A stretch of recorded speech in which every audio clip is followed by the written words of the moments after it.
समुदाय से थी, अलग अलग जो है क्षेत्र से थी, अलग अलग पृष्ठभूमि से थी, उन्होंने अपना योगदान दिया है।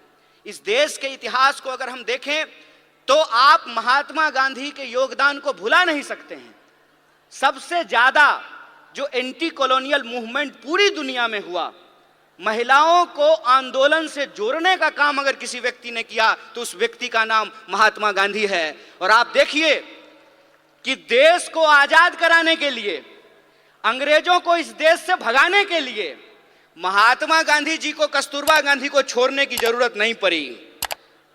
छोड़नी पड़ी क्या? कस्तूरबा गांधी को साथ लेके चलते थे ना। और एक आज के प्रधानमंत्री हैं, कहते हैं कि हमको देश की सेवा करने के लिए पत्नी छोड़ना पड़ा। हाय रे बेईमानी। मेरी एक दोस्त है, उसने मुझे कहा एक दिन कि मुझे मोदी जी बहुत पसंद हैं।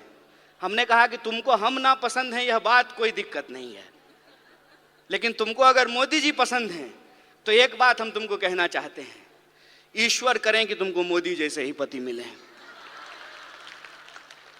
दूर से बात बहुत अच्छा लगता है, अपने पे जब अगर बात आ जाए तो उसका असर समझ में आने लगता है। आप मुझे बताइए, जो महिलाएं ये कह रही थी कि बृजभूषण जी ने कुछ नहीं किया, रह पाएंगी बृजभूषण के साथ? जीवन बिता पाएंगी उसके साथ? हमारे समाज में जो आज हो रहा है उसको हमको बहुत गंभीरता से समझने की जरूरत है। जो अधिकार हमको एक एक करके बिना लड़े मिल गए, इस देश में समान वोट के अधिकार के लिए कोई महिला आंदोलन नहीं हुआ। जब संविधान लिखा जा रहा था तो वोट का अधिकार दे दिया गया। इस देश में संविधान सभा में 15 महिलाएं शामिल होंगी, इसके लिए कोई आंदोलन नहीं हुआ। महात्मा गांधी ने अपने इनिशिएटिव से, उस वक्त जो है हमारा अखिल भारतीय महिला संघ नहीं था, महिला कांग्रेस नहीं था उस वक्त, लेकिन गांधी जी ने महिलाओं को घर से निकाल करके अपने आंदोलन में शामिल कराया। और आप जानते हैं, शराबबंदी के खिलाफ जो पिकेटिंग का आंदोलन होता था वो पूर्ण रूप से महिलाओं का आंदोलन था। महिलाएं जाती थीं और शराब की दुकानों को बंद कराती थी। महिलाओं को राजनीति की मुख्य धारा में लेकर के आए, ये एक प्रोग्रेसिव सोच थी। प्रोग्रेसिव सोच के चलते संविधान सभा का ऐसे निर्माण हुआ जिसमें महिलाओं के प्रतिनिधित्व को सुनिश्चित किया गया।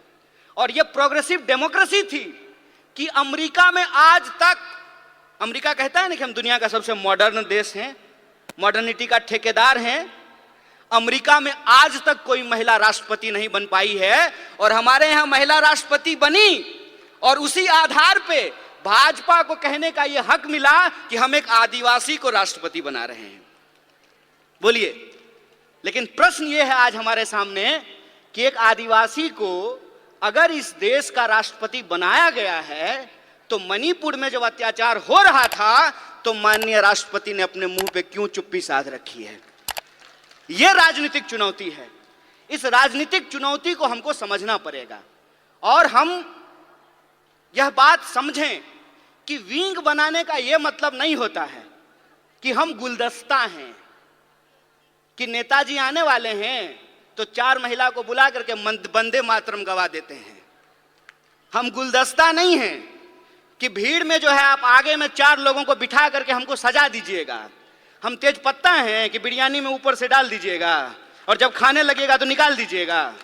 यह प्रतिनिधित्व का सवाल है। प्रतिनिधित्व के सवाल को हमको सीरियसली लेना पड़ेगा। और अगर हम सीरियसली लेते हैं तो प्रश्न आता है पॉलिटिकल कल्चर का। आपने देखा, सारी जो एंकर हैं वो टीवी पे क्या कर रही हैं? वो कह रही हैं कि मणिपुर पे आप बोल रहे हैं, राजस्थान पे नहीं बोल रहे हैं। अरे राजस्थान क्या, दुनिया के किसी कोने में अगर महिलाओं के ऊपर कोई अत्याचार होगा तो बिना किसी राजनीतिक लाग लपेट के उसके ऊपर सवाल खड़ा करेंगे, उसके खिलाफ बोलेंगे, ये हमारा हक है। आप ये व्हाट अबाउट रीच कर रहे हैं। आप ये दिखाने की कोशिश कर रहे हैं कि चोरी हो जाना, डकैती हो जाना और बलात्कार हो जाना एक है। नहीं है एक।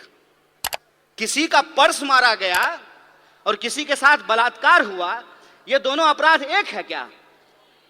जो सर्वाइवर होते हैं उनकी पूरी जिंदगी जो है खराब हो जाती है। सवाल सिर्फ शरीर का नहीं है, सवाल उनकी मानसिकता का है, सवाल साइकोलॉजी का है। इस बात को हमको समझना पड़ेगा। और ये दोनों अपराध को मिलाने को, दोनों अपराध को एक बनाने की कोशिश कर रहे हैं। हमको इसकी गंभीरता को समझना पड़ेगा। हमको इस गंभीरता को समझना पड़ेगा कि यह सब कुछ आ कहां से रहा है, उसके पीछे की मानसिकता क्या है। और हमारे राष्ट्रीय अध्यक्ष ने भी यह बात कही और सचिन जी भी ने अपनी बात में इस बात को कहा कि हम मानते क्या हैं, हम सोचते क्या हैं। अगर हम ये सोचते हैं, हमारे सोच में है कि धन की देवी लक्ष्मी है, विद्या की देवी सरस्वती हैं, तो धन की देवी जब लक्ष्मी थी तो राइट टू प्रॉपर्टी का अधिकार क्यों नहीं दिया गया? यह प्रश्न पूछना चाहिए ना। जब विद्या की देवी सरस्वती हैं तो महिला और पुरुष को पढ़ने का अधिकार क्यों नहीं दिया गया? यह जब हम सोचेंगे तब हमको समझ में आएगा कि आजादी गिफ्ट में नहीं मिला है, नागरिकता का अधिकार गिफ्ट में नहीं मिला है, राजनीति में शामिल होने का अधिकार गिफ्ट में नहीं मिला है। जो लोग उस वक्त आंदोलन को चला रहे थे, ये उनकी सोच थी कि अगर हमारी महिलाओं के पास पहनने के लिए साड़ी नहीं है। जब कस्तूरबा के साथ गांधी गए चंपारण, तो कस्तूरबा से गांधी ने पूछा कि ये बताओ कि हमारे प्रोग्राम में महिलाएं क्यों नहीं आती हैं? तो कस्तूरबा ने बताया कि इतनी ज्यादा गरीबी है कि बाहर जाने के लिए एक ही साड़ी है, सारी महिलाएं एक बार बाहर नहीं निकल सकती हैं। तो सारी महिलाओं को छोड़ करके कोई एक बाहर नहीं आना चाहता है। और एक कहानी बोल करके मैं अपनी बात को समाप्त करूंगा, उससे आप वस्तु स्थिति को अपने आप समझ जाएंगे। एक बार मेरे घर में शादी थी, सारे मर्द को बारात जाना था। ये आज शुरू हुआ है कि अब जो है बेटे की शादी में मां भी बाराती बनती है और बहन भी बाराती बनती है। पहले ये नहीं होता था। मेरे बचपन में जो मुझे याद है कि जब शादियां होती थी घरों में तो सारे मर्द चले जाते थे और सारी औरतें रुक जाती थी। मेरी तबीयत खराब थी और मैं उस दिन जो है बारात में नहीं जा पाया। बुखार था बहुत तेज और घर में मैं सो रहा था। कुछ देर के बाद मैंने ये देखा, जब बारात चली गई है तो हमारे घर में गाने की आवाज आ रही है, थालियां बज रही हैं, ढोलक बज रहा है और लोग गा रहे हैं, नाच रहे हैं। कौतूहलता बस, आउट ऑफ क्यूरियोसिटी, मैं जाकर के चुपचाप दरवाजे के पास जाकर के देखने लगा।